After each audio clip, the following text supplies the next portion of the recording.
I don't understand why left-leaning media, which is mostly Jewish, are calling people white supremacists, dude. Jewish. Did you just say that? What's going on, you guys? Today we have the political commentators, the Vanguard, calling out Joe Rogan and Theo Von. The Vanguard slamming Joe Rogan and Theo Von for grifting. You know, Joe Rogan is the grifting king, and I think he's found a sidekick with Theo Von. Let's get into it. Zach, I wanted to get your quick reaction to this clip of Theo Von. Oh, Jesus Christ. On Joe Rogan. Because I don't want to, we're in a new era. We're trying to be appealing to people. So I don't want to just like immediately start pearl clutching personally. I want to understand to the best of our ability where this is coming from. And I don't know as much about Theo Von as you do, Zach. So I would be interested in your opinion on if this is just a joke or if it's something he really believes. Yeah, let's play it and then we'll unpack. Yeah, it's not pretty though. True. Yeah, it's not true.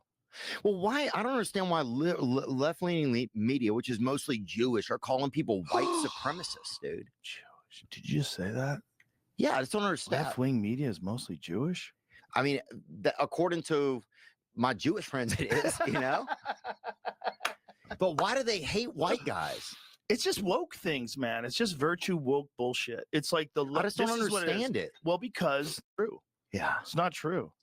Well, why? What's crazy about that, guys, is I maybe 3 weeks ago, Bernie Sanders went on Theo Von's podcast and they had a great conversation. And Theo Von expertly articulated the hollowness of the American experience and how we don't feel like a community anymore. And he was like, it feels like you're a dope if you try and believe in civic values because we're just a shell corporation for an LLC, not a nation anymore. And then he comes out and I was like, wow, we really need to reach this guy. This guy's a guy that we need to uplift. And then he comes out and he says, this guy's, and the reality is that is authentic anti-Semitism spreading. That is real, legit.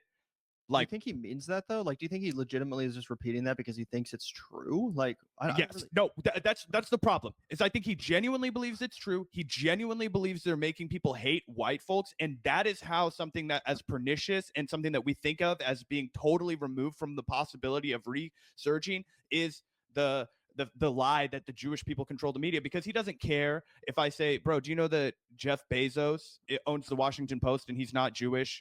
Do you care that, the most used, the richest man in the world owns Twitter, and you talked about how that's based, and so that's actually another really powerful person controlling the media. How about the Murdoch family controlling all the Republican news that you probably can? And while I do agree, that they do have a lot of Jewish representation on the left, given that you have David Pakman, Brian Tyler Cohen, Sam Cedar, I think that you start to cross into dangerous territory whenever you say that they are wanting to tear down white men or they want to tear down someone. I don't believe that, I don't believe that you can't make a generalization like that for everyone, and you can't just say Jew. It's just not going to go over well in general. It's just, I feel like it's a lazy statement. I think that even looking at it as wanting to tear you down, I just believe that that's utterly lazy. Okay, that's a Christian family from fucking Australia. So he doesn't want to hear that. What he wants to hear is that these are the people that hate white people. And he's probably been recently radicalized over an issue like Gaza. And it tees him up to be willing to hear something so wrong as this. And for Joe Rogan, who's obviously the smarter of the two, I'm sorry to say, it's his job to not just be like, oh, what? I want you to play into this because I think some of my audience is going to really like what you just said here, but I want to have plausible deniability. Yeah. The way he says it is authentic, dude. And then he's trying to get out of it. He's like, it's like when somebody says something racist and they're like, no, that's just something my black friend said. Like, dude, this to me, that reads as a person that could be won back potentially, but has been lost to somebody who is a real, legit anti-Semite. And sorry, our camera's moving. I'm going to fix that really quickly. Yeah. Yeah, I was just taken aback by it, bro, because I remember you saying that Theo Von was pretty chill from what you'd experienced of him. Yeah. You said you liked his comedy. He had Bernie Sanders on. Obviously, Bernie is Jewish. He's had a great conversation with Bernie Sanders. He then cried on air about the genocide in Gaza. This is at least someone who I thought was better than these just really ugly tropes. That's not even a joke either. Like I said, I don't really care if you make funny, edgy jokes. I even, as much shit as we give Dave Chappelle, I actually thought that when he did his SNL monologue about the anti-Semitism issue, he actually made some funny jokes in that monologue. People pearl clutched about it, and people tried to act like he was dabbling in anti-Semitism. Maybe he was, but at least it was funny. Theo, that wasn't even really like a joke. He just said it, and then Joe Rogan's like, "What? Like you said?" And he had to backpedal out what?" of it because he didn't want to get in trouble. Right. And it's like, I just like, do you genuinely think that Theo Von believes that?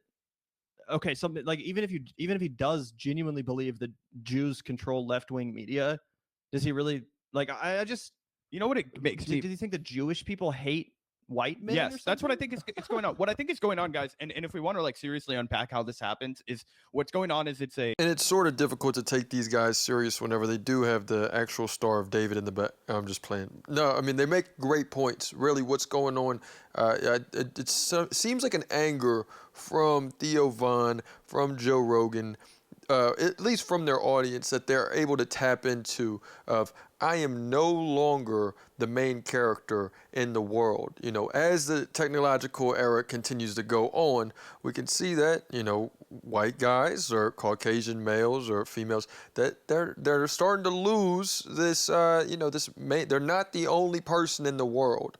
You know, they're not above a slave at this point. They're not above anyone that they used to look down upon. And it's okay to be angry about that, but you need to express it in that, you know, boil it down to what it actually is. It's an anger that you are no longer the one that is calling the shots. You're not in the top seat anymore, you know, and it's okay. It's okay to be upset. it's a like a split lens, right? So everybody's familiar with the scene in Do the Right Thing, right? Where he's like, how could you be so racist, bro? You love Michael Jordan. He's your favorite ball player. You love Michael Jackson, right? And he's like, oh, well, those aren't really black guys. You know, those are people that I like. You know what I mean? And it's like, what are you talking about? Those are fucking 100% like, you know, huge figures in the black community. They're obviously black men, like whatever, right? Like it was that whole like disconnect in your brain, right?